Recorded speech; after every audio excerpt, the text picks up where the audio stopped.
Hello, everyone. I am Professor Bois from the Communication Engineering Teaching and Research section at Wuzhou University, and welcome you to this mini lecture. Today we continue with Chapter 4, Frequency Domain Analysis of Signals, focusing on Section 3, the Fourier transform of continuous signals.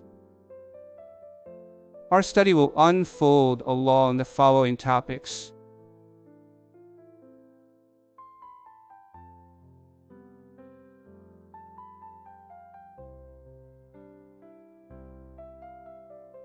Let's start with the first part. Using the Fourier series coefficients of a periodic rectangular pulse as an example, we discuss how increasing the period t affects its discrete spectrum. When t approaches infinity, f of t becomes an aperiodic signal.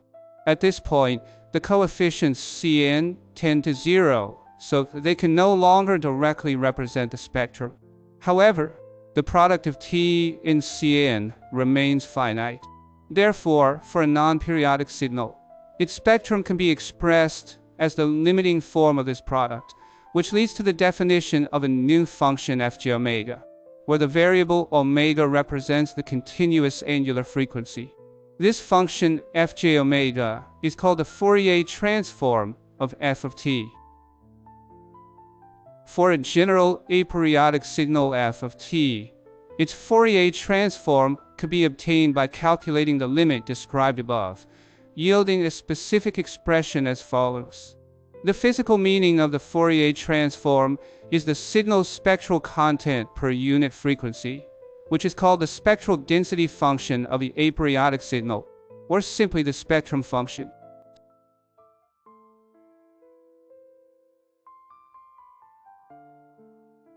Similar to the Fourier series expansion, the Fourier transform of a signal also requires Dirichlet conditions.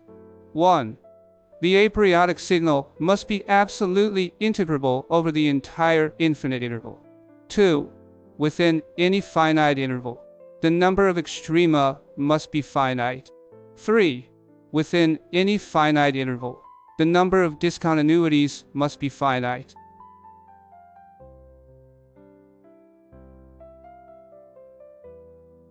Next, let's briefly discuss the differences between the spectra of Fourier series and Fourier transforms. First difference: the spectrum of a periodic signal is discrete, whereas the spectrum of an aperiodic signal is continuous. Second difference: for a periodic signal, the spectrum is given by the distribution of Cn, representing the complex amplitude of each harmonic component. For an aperiodic signal, the spectrum is represented by the distribution of T multiplied by Cn, representing the combined complex amplitude of all harmonic components per unit bandwidth, i.e., the spectral density function. Now, let's move on to the fourth topic of this section, the inverse Fourier transform. By taking the limit as the period t approaches infinity based on the Fourier series coefficient Cn, we obtain the expression of the Fourier inverse transform, as shown below.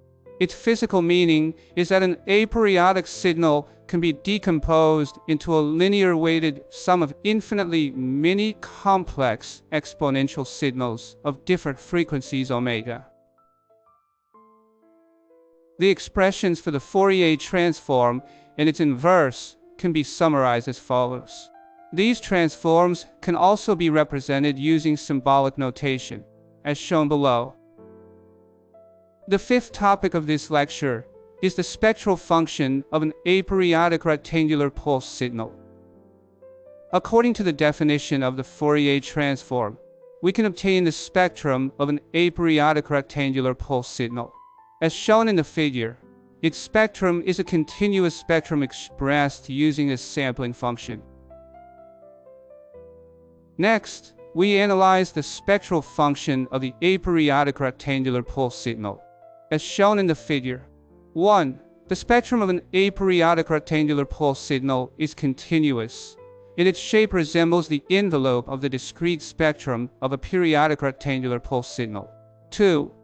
The discrete spectrum of a periodic signal can be obtained by sampling the continuous spectrum of an aperiodic signal at equal intervals. 3. If a signal is limited in the time domain, its spectrum in the frequency domain extends infinitely. 4.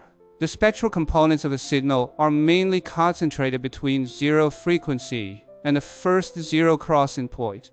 In engineering, this range is often taken as the effective bandwidth.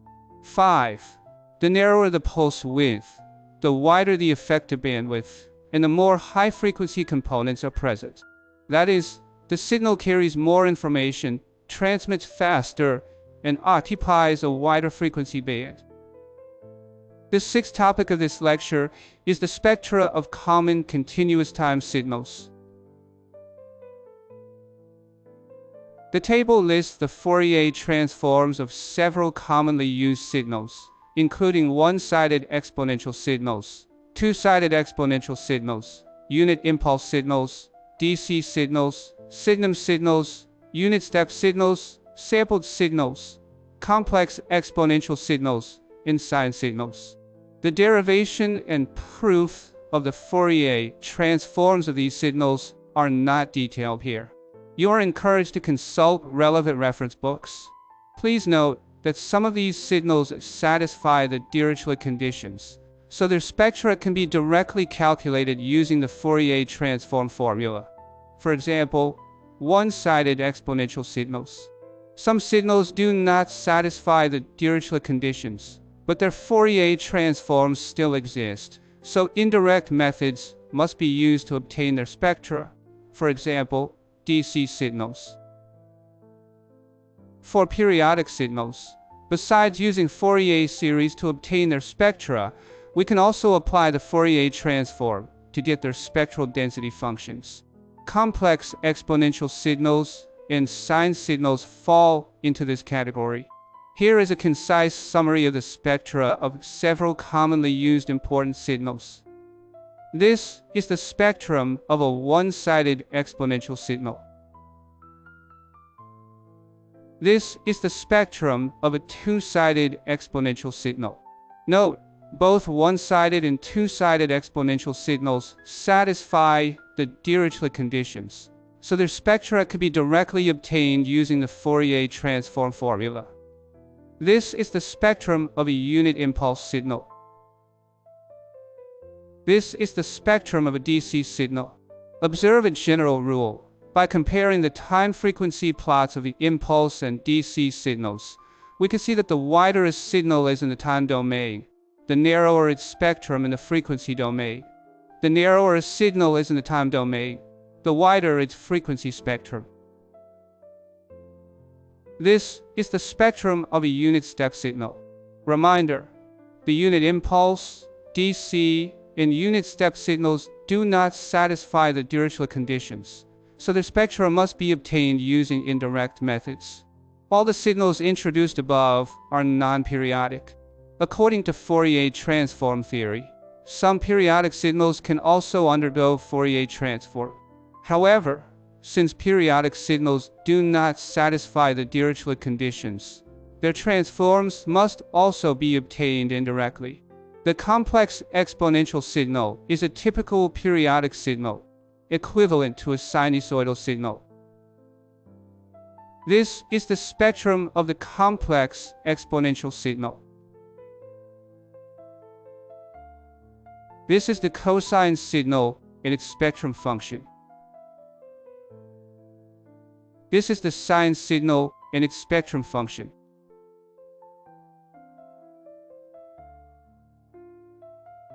Please reflect on today's lecture and complete the following homework exercises to consolidate the concepts learned and deepen your understanding. That concludes today's mini lecture. See you next time.